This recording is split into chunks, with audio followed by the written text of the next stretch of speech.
Okay, we'll call the meeting to order at 10:29 a.m. of the Marble Valley Regional Transit District Board of Commissioners for Tuesday, October 21st.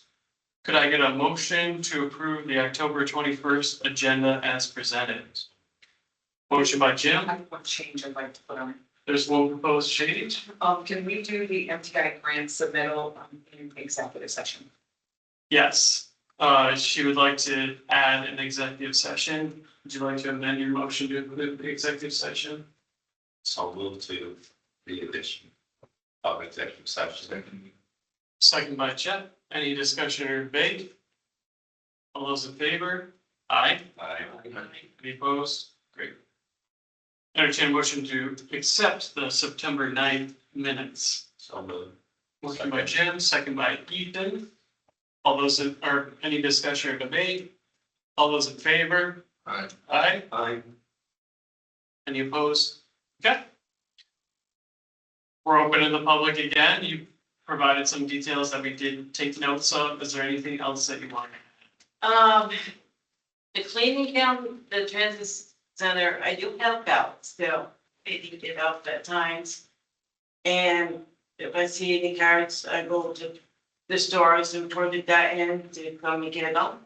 Otherwise, everything's fine. Awesome, love to hear that. Thank you for that report. Okay. We'll go to the Board of Commissioner bylaws and then we'll come back to you, Patty, on the financials. So Jake, go ahead, take it away. On the bylaws? Yes. So, Devin put together these bylaws. I don't have the changes in front of me, but we had supplied the draft bylaw, as well as all the changes defined. I don't know if you want to put that up, we can go through them if there's any questions. Otherwise, the executive committee did approve to move this forward to be accepted by the board. I'll make a motion to accept the bylaws as changed.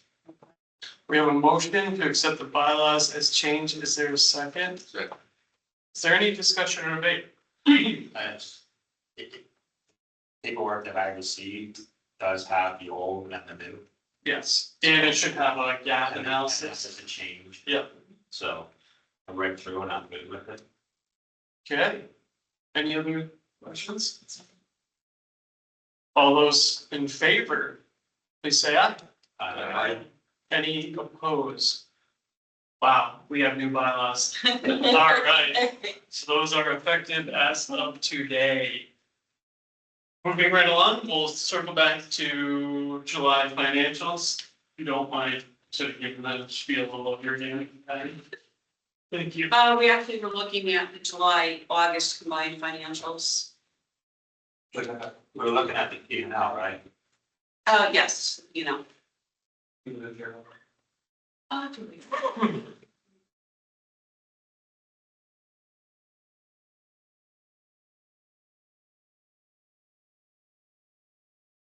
So these are really the first runs of the new P&Ls through QuickBooks.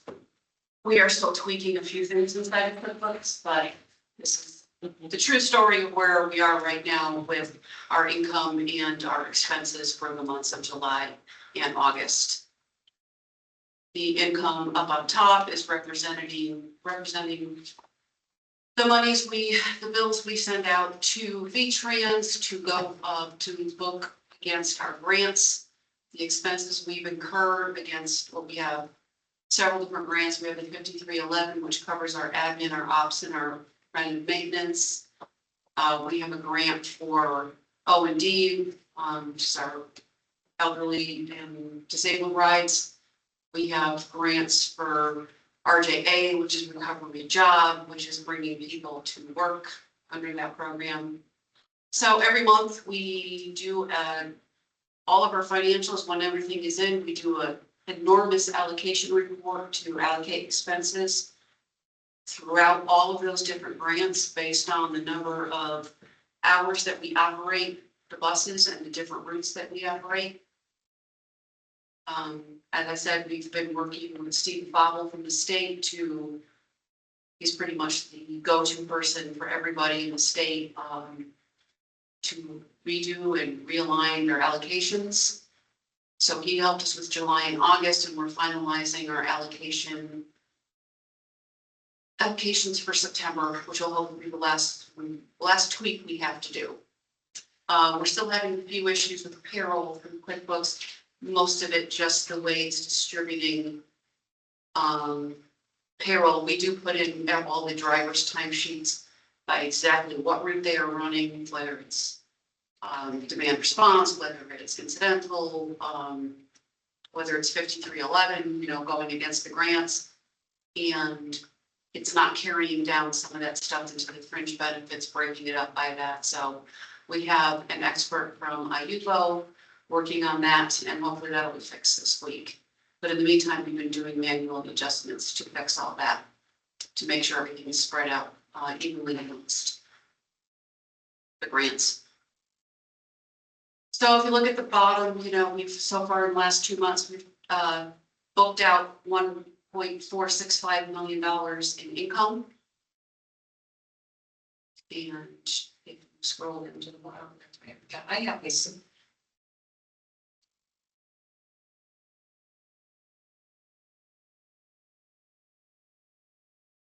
$1.2 million in expenses outside of depreciation, leaving us with a final bottom line of $22,000 in the black, as they say.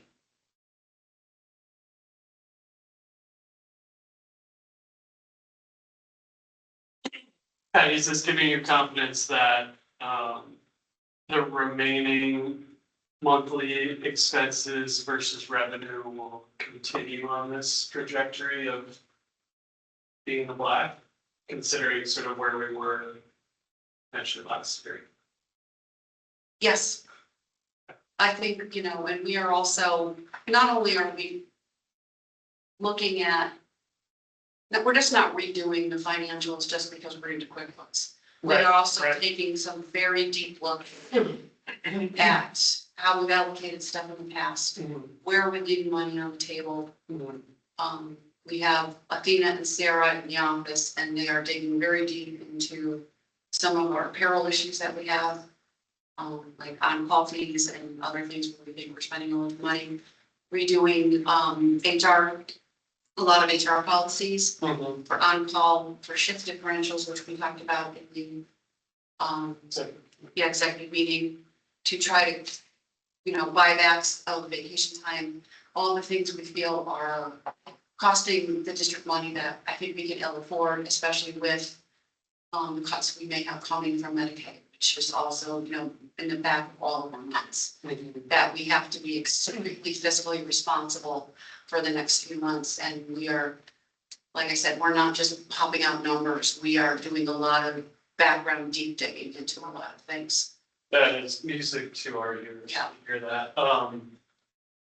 Quick update, I guess, between the two of you can answer in terms of we're now 4.5 months into the OIND program being taken in-house. Is that proving to be a revenue positive? And is it sort of going the way we had hoped it would?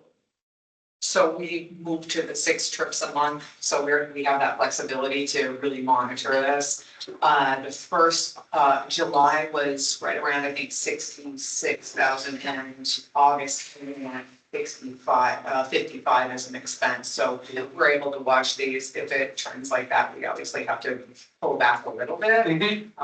But we're going to be able to monitor it so that. The fact that you can do that month to month. Right. Whereas before it was sort of an act of Congress to right the ship mid-flight is really difficult, so that's great.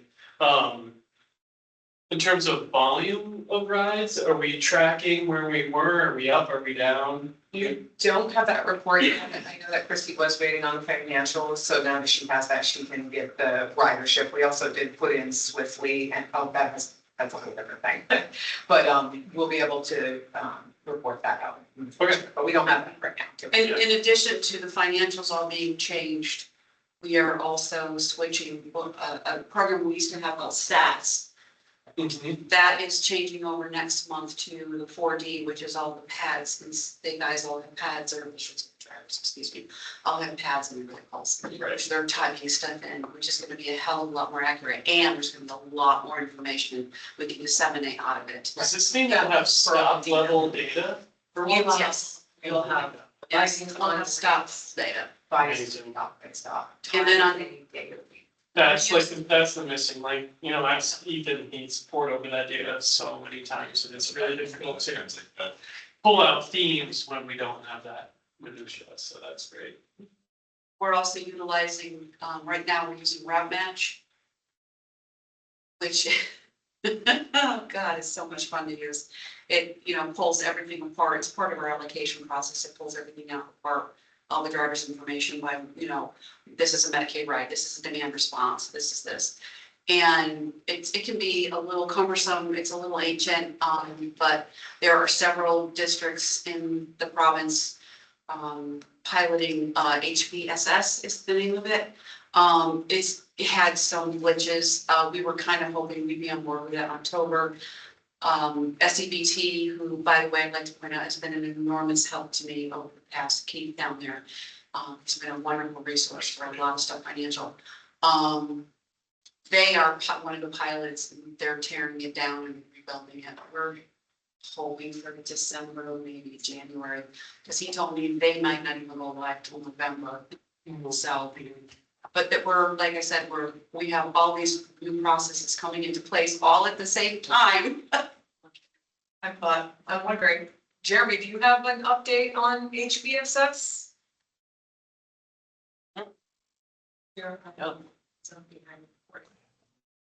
No, not really. I've actually have not been a part of many of those meetings. So no, unfortunately. I can find out and report back though.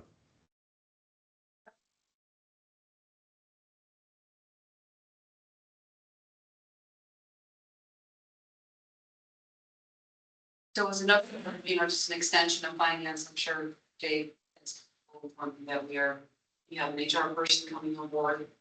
So we're struggling a little bit with that. I have an extensive background in HR, but HR can be fun, especially when you're trying to do people. But we are also going to be redoing our HR policy manual. That is going to be an extremely extensive project. Right, our plan is to present. Yeah. Sections of it at a time. Yeah. Yeah. We do have some coming, hopefully at the next meeting for, on January 1st rollout, so. Yep. That will come down before the position is filled. We're working on some pieces because a lot of the pieces are stuff that we know that's happening and be kind of difficult for a person just coming in to grasp a hold of it. It's more background things like the shift differentials and, you know, the on-call stuff, and that's really more of an operation thing. So we're hoping to get a lot of that put into writing, the proper wording for it to be presented to you guys. So we'll know. And making sure that, there's nothing up for interpretation in there or anything that's not, we want to make sure that it's straightforward and we write this policy. So. Good. Any other questions, thoughts? I've got a couple here. Yeah, go ahead, Jim. So we're focusing in on this one here, but let's go to what's in my packet for the August. It's supposed to be here now.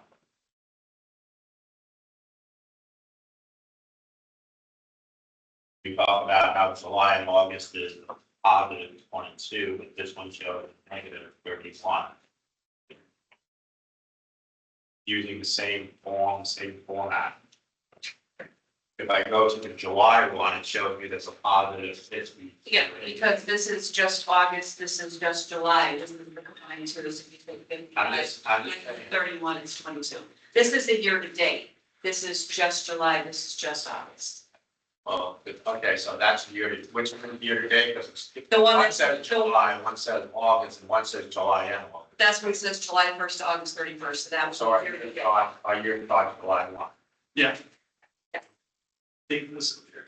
So if I look at July as being a positive 58, right, or 53, and I look at August being a negative 30 something, it's 15,000, not 22. I'm just wondering, that's all. Mhm. And then my other question is like, I get depreciation and, what I'm, It's 53 minus 31.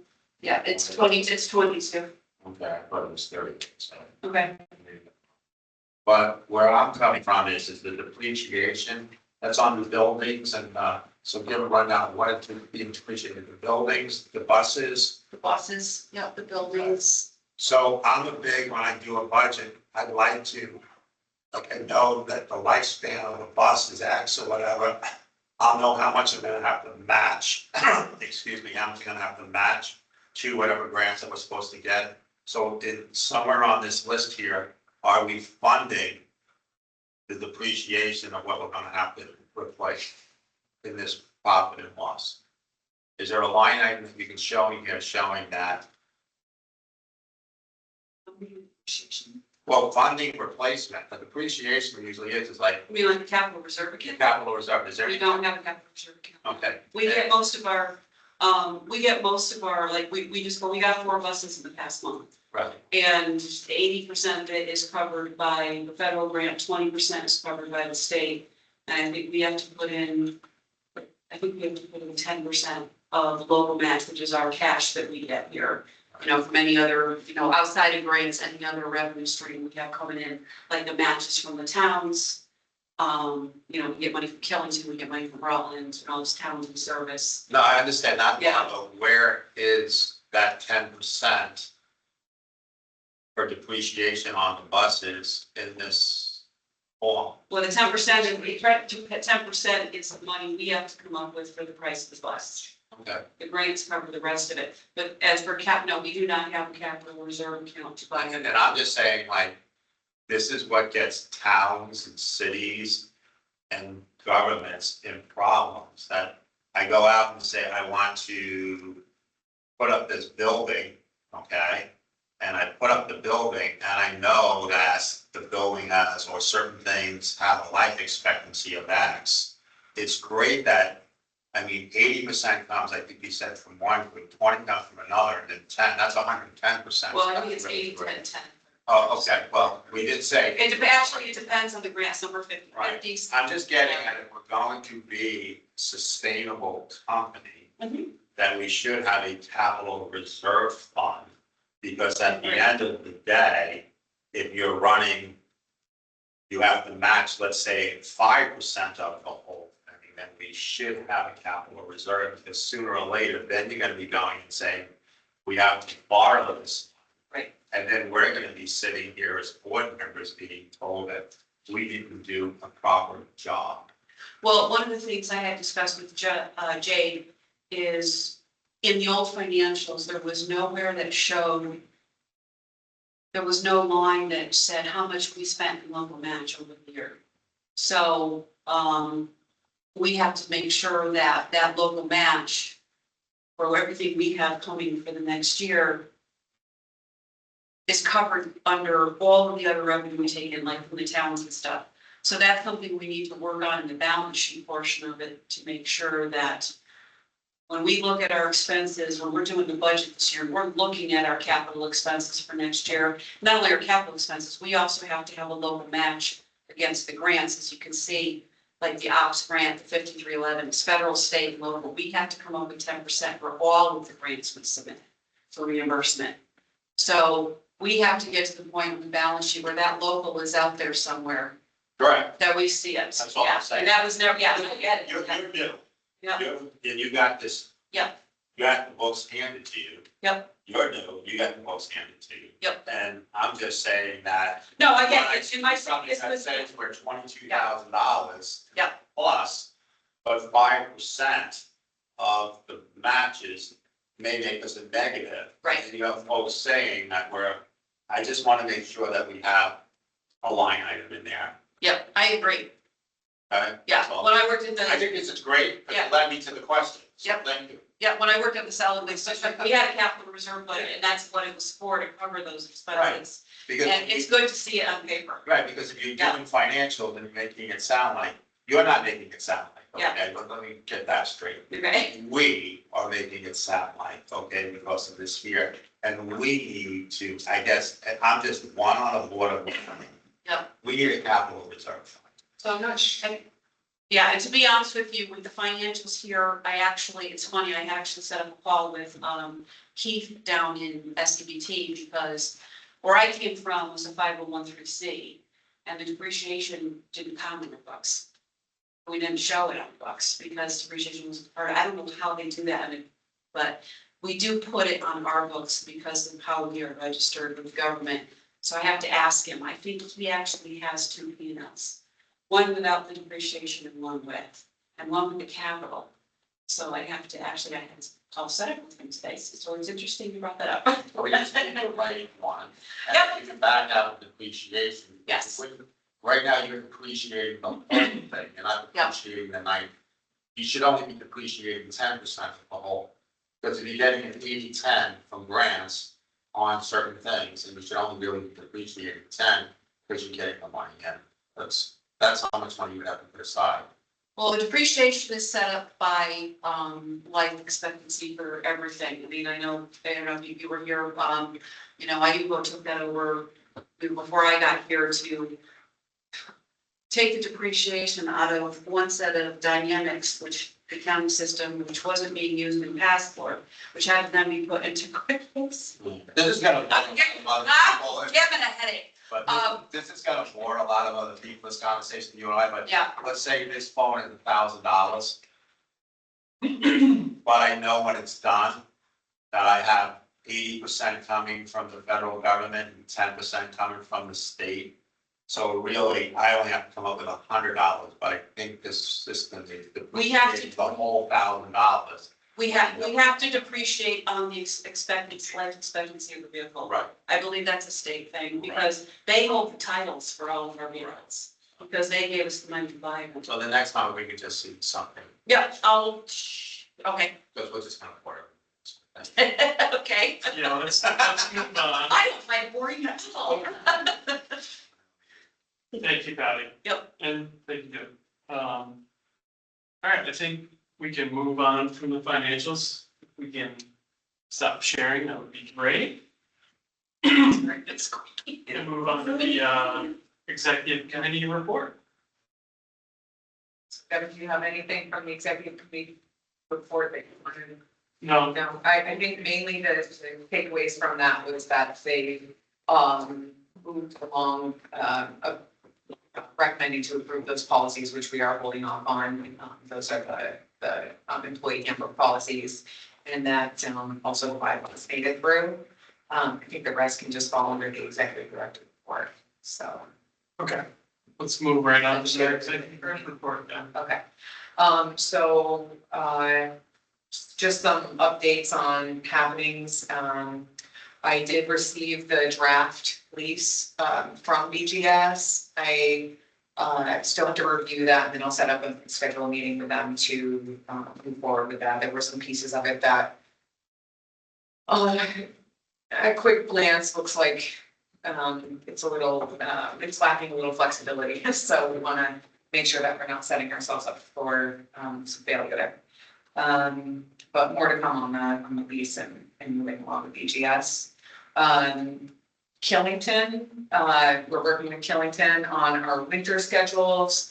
We're working with Killington on funding. We're working with the, area businesses. Jim Happelman Gray being involved with that. We have a meeting set up with the board on the 27th to review overall funding. Quick share. We sat down and had a meeting about what the 20% looks like up there based on our service reports from FY25. Our 20% match to the funds that we received for the RKC is about $245,000. We're definitely not receiving even, I'd say 30% of that, maybe less than 30%. So we're going to see what kind of support that we can get to keep that rolling at the capacity that's already at. And with that, we also talked, because the RKC bus is just not Killington, goes from Rutland through to Wellington, so there are towns in between and the city, Right, so. through, working with the fair share formula on the contributions town for town. We have, set up minute per minute how much service each town is provided. And so we do have those numbers. We're just now looking at seeing about taking the last loop of the RKC off, which is the extension that was put on, I'm gonna say about 3 years ago, which was an agreement with the town for an 11:15 to 12:45. So we're looking at the proposal of our last service being up on the mountain at 10, and then potentially having a shuttle bus that would be up there serving, making loops up there till 10:30, and then there would be no more bus service after 10:30 up there. So that's what we're going up for. That's this Thursday. We're going to meet with the KPAA and other area businesses. And then it's on the select board meeting for the 27th, I believe, 26th or whatever, I believe. Yeah, 27th. So this is all, this bus started it has nothing to do with the resort. It's at 12 o'clock or whatever, down here. The town was paying for it. That was before COVID. Before COVID, restaurants were open until 11 o'clock, 12 o'clock at night. They are now closing down at 9 o'clock at night. So I feel, I'm not talking to the board, but I feel that that midnight bus could stop. And we're gonna have that discussion. What it comes down to, if others want it to continue, then we're gonna have to find a way of funding it. Okay? So, has nothing to do with you guys, Chris. The rest of it does. There's that piece, just a side note, there was an invoice that was sent to Killington. It had the change of the hourly rate from I think they were at 45 or 65 an hour during the summer service. And the last invoice had the 103 on it. So because that was an agreement that was set in place before July 1st, we're actually going to honor that original. Yeah, well, that was the conversation we had, and I was like, how can you, whatever, but Yeah. we're in agreement, we signed up, it's moving forward of getting the billing right forward. We're going to resubmit that invoice though, at Okay. the agreed upon rate in that agreement. Thank you. So, staffing, we have an HR manager coming on, just a quick share.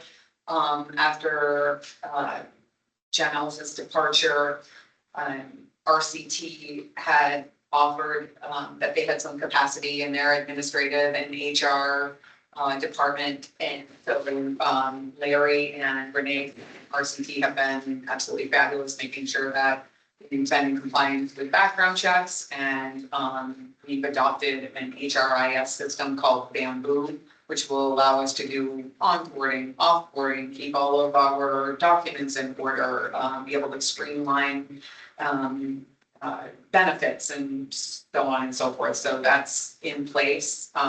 We do have a potential new HR manager. We decided not to move forward with a long-term investment of utilizing RCT's staff, because through being in the process of being the interim HR, there is a lot of need for in-person support. So we're excited, hopefully, to hear back from the background checks and be able to onboard Stacy soon. That's good. Anything else on the HR? It's just, I think it's before. Okay, everything else, it's in flux. It's in motion. I'd say those are probably the top-notch moving pieces for now. Will be.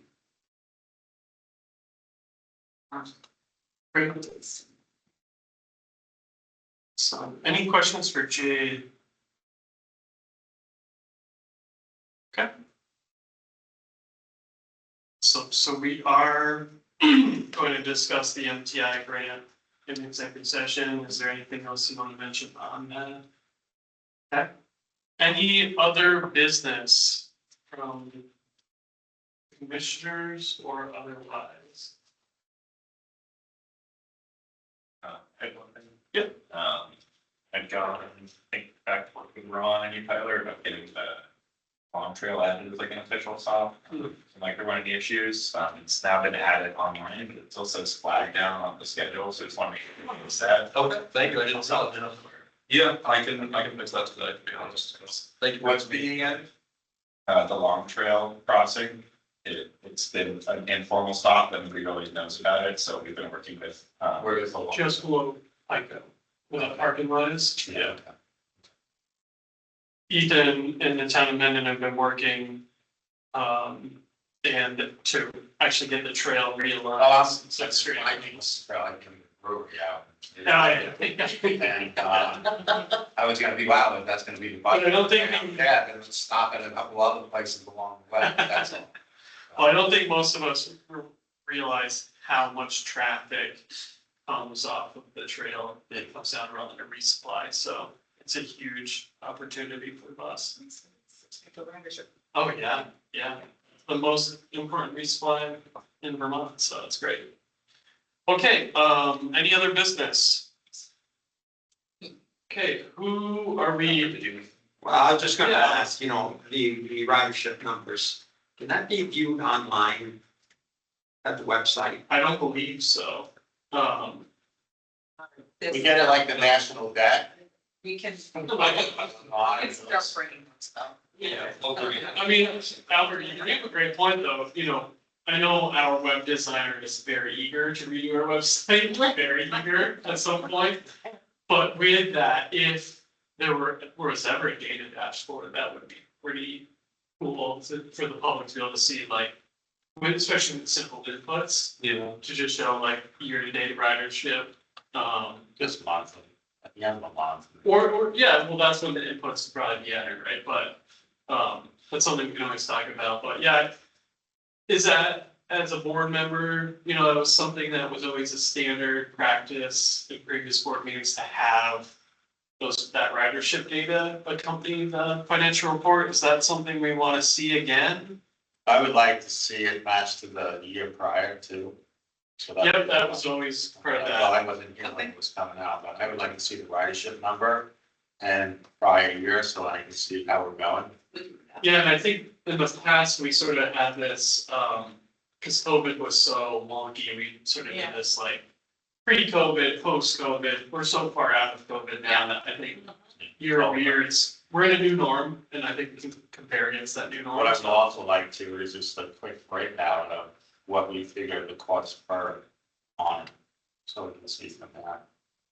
So Cost take per- a rider, we always get this cost per rider, but in the finances, say X amount of riders this month, and the cost per rider with us, or. Yeah, that does come out in the route performance report at the end of the year, which is typically much more accurate over the Yeah, full spectrum versus month to month, but Now that we're. Yeah, gonna because be we able- kind of go like this. yes, yeah. exactly. But if you're looking at a data sheet that shows the prior year, it gives you, it takes into those considerations. Exactly. Now that we're gonna check on each stop, each bus, big stops, how many people get here and there, we'll be able to use that as part of your ridership too. You'll know that bus 22 stopped such and such, picked up so many people.